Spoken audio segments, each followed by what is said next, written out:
This is the second video in a series showing how instructors can build and use Dropboxes in Desire2Learn. In this case, I'll build a Dropbox using the Dropbox Tool. This provides me with a different view of things and some additional features.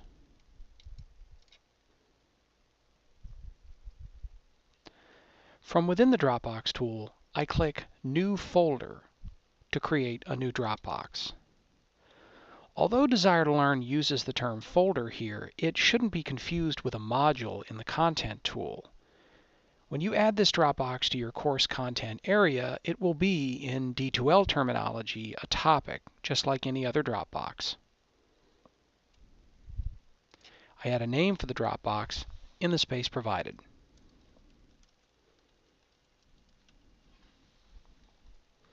I indicate whether I want the Dropbox to accept submissions for each student to be graded individually, or for students working in groups with a common grade assigned to all members of each group. In this case, I'll keep it an individual submission folder.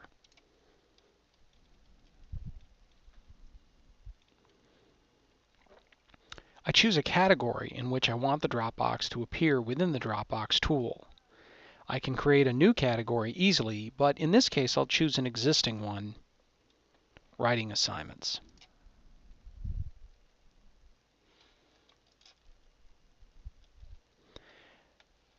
I can also associate it with an existing gradebook entry or item.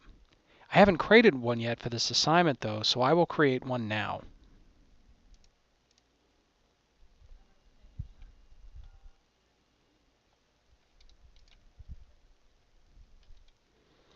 First, I'll add the names that appear in various views in the gradebook area.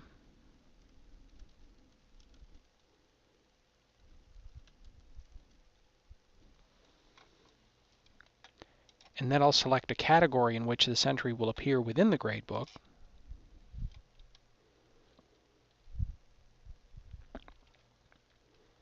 I want the assignment to be worth 12 points. So I'll enter that under maximum points. And I have some additional options as to how I want this gradebook entry to appear in the gradebook, how students will see it, whether rubrics are attached, and so on.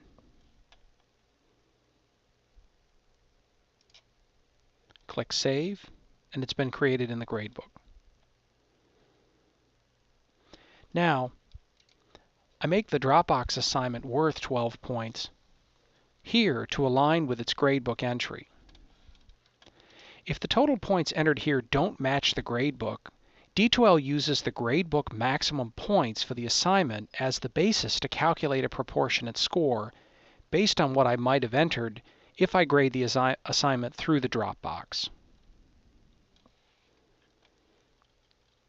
I also can create and attach a rubric to this Dropbox.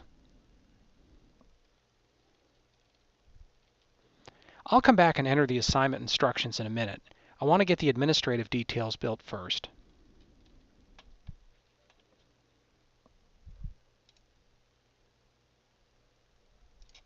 At the bottom of the Properties tab screen, under Submission Options, I have options as to how many submissions I want to allow students to make and how I want D2L to treat those submissions.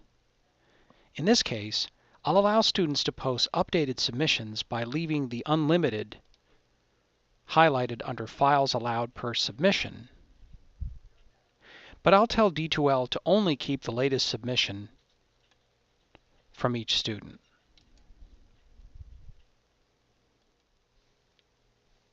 Having entered these stipulations on the Properties tab, I'll switch over to the Restrictions tab to access a few more options.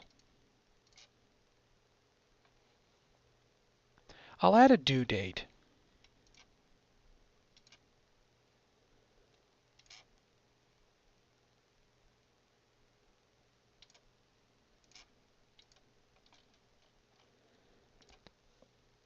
Desire2Learn automatically installs this deadline into the course calendar, which in turn feeds upcoming events lists on the course homepage and in the Content tool. So by entering the due date here, I've given students several ways to keep track of it. I'll also add a start date for this Dropbox. and I'll make it 1 week before the due date.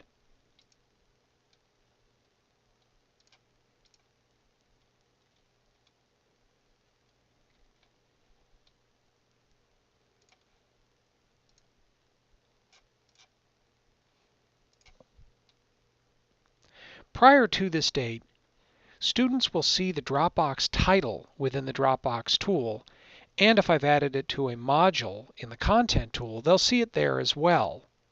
But only the title. They will not be able to see what's inside the Dropbox, read the assignment instructions, or submit any documents as student submissions. After this start date has passed, however, they will be able to enter the Dropbox either from the Content tool or the Dropbox tool, read the assignment instructions, and submit their work in a reply in this Dropbox. I use start dates for several reasons. In this course, students will have plenty to do before this assignment, and I installed this visibility restriction so that they concentrate on earlier work before tackling this assignment. This also means I have time to tweak the assignment before the availability start date and make any last-minute changes. I can also create specific release conditions, for example, things students must do within Desire to Learn before this Dropbox is made available to them. I can also make the Dropbox available during different times for specific students, or have the Dropbox available only to a few students in the course altogether.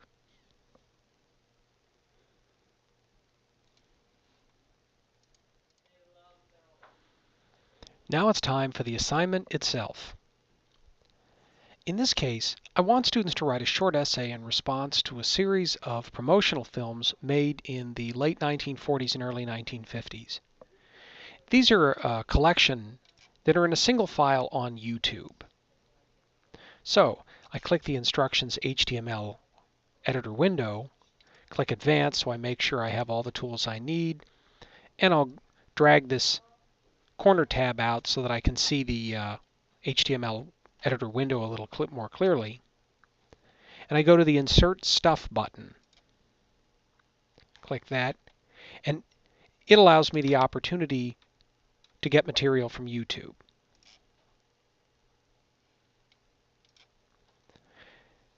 This bar enables me to search YouTube just like I would if I were using the search function at youtube.com.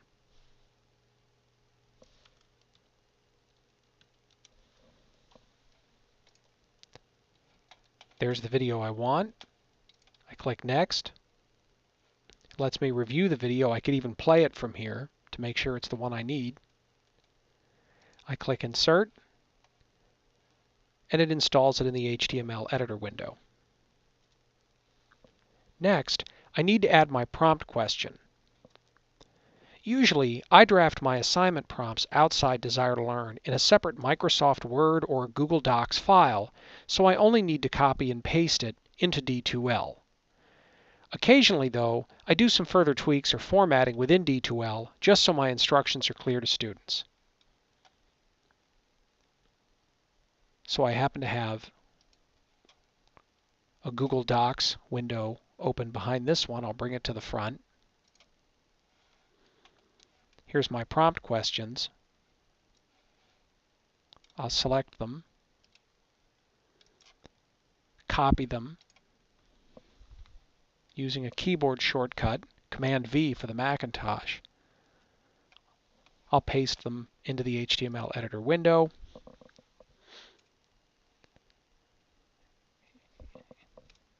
Eliminate some unneeded spaces.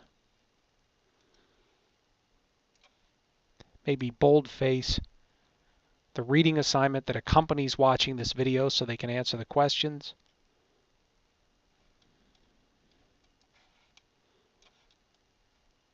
And let's make the font just a little larger so it's even more easier to read.